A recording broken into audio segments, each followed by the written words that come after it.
Petit. Et but. Oh, chute. Oh, une grosse chute ici à droite de la route.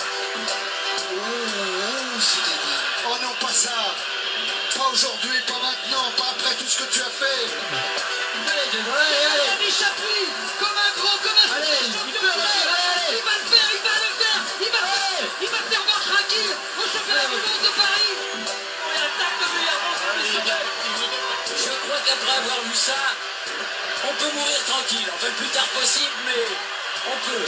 Ah, c'est super. Et ben bonsoir à toutes et à tous, bienvenue sur Sport 39.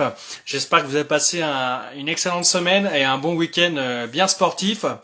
Beaucoup de choses encore au programme ce soir. On se retrouve dans 8 minutes avec notre invité du soir, Xavier Panseri, le copilote qui a fait le Dakar. Mais avant, je voulais revenir avec vous sur quelques infos du week-end. Je salue d'ailleurs Michel Marilly. Alors, qui dit Don Marilly dit football. Et on l'avait annoncé la semaine dernière avec notre invité de Jura Sud, le portier Cédric Mensah. D'ailleurs, je le remercie encore. Le match de Coupe de France de ce week-end face au Racing était un piège. Et malheureusement, Jura Sud est tombé dans le piège du Racing avec une défaite au penalty. Il y a eu un partout après le temps réglementaire, séance de tir au but et défaite des Jura Sudistes 4 tirs au but à 5.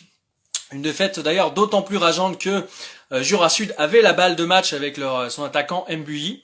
Son tir s'est envolé, tout comme les espoirs d'un bon parcours en Coupe de France pour les Hauts-Jurassiens. Alors c'est dommage, comme je l'ai dit, ils avaient ouvert la marque à la 33e minute par Cabella. Besançon a égalisé à la 92e, donc on peut se dire que c'est un petit peu cruel pour Jura Sud. Sur le contenu, en revanche, le Racing mérite sa qualification. Comme le disait d'ailleurs Pep Moulin dans le Progrès, ça n'a pas tourné de notre côté parce qu'on n'a pas mis les ingrédients. Donc défaite au 7e tour. On peut se poser la question, alors vous me direz en commentaire, ça porte à réflexion sur le fait que quand on sait que toutes les équipes ne peuvent pas jouer au football, qu'on a la chance, l'occasion de rejouer un match, ne pas mettre tous les ingrédients, on peut se dire ils se foutent un peu de notre gueule, les footballeurs.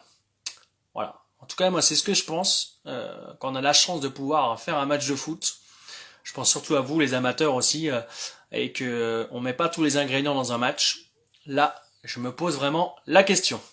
En tout cas, c'est sûr que oui, effectivement, Souraf, je l'avais noté d'ailleurs dans mes petites notes, le Racing, la bête noire de Jura Sud qui a été, je sais plus le nombre de fois, qu'ils ont été éliminés par le Racing ou même par le Besançon Football, donc le BFC, donc c'est vrai que c'est impressionnant. On va passer au saut à la perche. Oui, pourquoi saut à la perche? Parce qu'il n'y a pas que le foot dans la vie. D'ailleurs, à ce sujet, je voulais vous remercier pour vos petites suggestions de reportages pour les futures émissions. Je vais essayer de varier, parce que le football c'est bien, mais il n'y a pas que le football, donc je vais essayer de varier, mais j'ai bien pris en note vos petits commentaires, ça fait bien plaisir d'ailleurs. Mais il y avait aussi du saut à la perche ce week-end, il y avait le Rouen, à Rouen, c'était le Perche Elite Tour, donc c'est une compétition internationale qui a regroupé les meilleurs perchistes de la planète, que ce soit chez les garçons et chez les filles. Et il y avait aussi des concours annexes dans lesquels il y avait une Jurassienne, Louane Metra. C'était la meilleure minime en France l'an passé. Alors cette année elle est cadette. Elle a amélioré son record le week-end dernier sur la compétition avec un saut à 3,58 m. Donc très très belle performance pour Louane. Elle fait partie du club de l'Entente Jura Centre Athlétisme. Donc c'est très bien pour elle, félicitations. Elle a terminé 4e du concours alors qu'elle n'a que 15 ans et ses adversaires étaient plus âgés, avaient 16 ou 18 ans. Donc c'est vrai que c'est super encourageant pour la suite. Donc bravo à toi, Louane. Et pour terminer sur ces petites infos, encore deux disciplines. Le ski de fond, où ce week-end, un des meilleurs fondeurs du massif jurassien, Alexis Jeannereau, longue distance, reprenait la compétition après sa grave blessure au doigt. Il avait des engelures il y a quelques semaines sur une course longue distance. Ce week-end, il a repris la compétition avec une victoire du côté de Cogne en Italie. Il a remporté la Marcia Grand Paradiso. Alors c'est 42 km en ski classique. Chez les filles féminines également, des belles performances à la clé avec Céline Chopard-Lallier, hein, troisième, qui avait remporté une course il y a quelques semaines il me semble, donc elle confirme. Quatrième, Anouk Wibo. Et pour terminer sur ces jurassiennes, Océane Bépois, hein, qu'on avait eu dans le média, c'est classé 11e et Claire Moïse 13e. Donc des beaux résultats dans l'ensemble, donc on espère que ça va continuer pour elle. Et on va terminer ces petites brèves sport par un petit son. Je vais vous laisser écouter ça.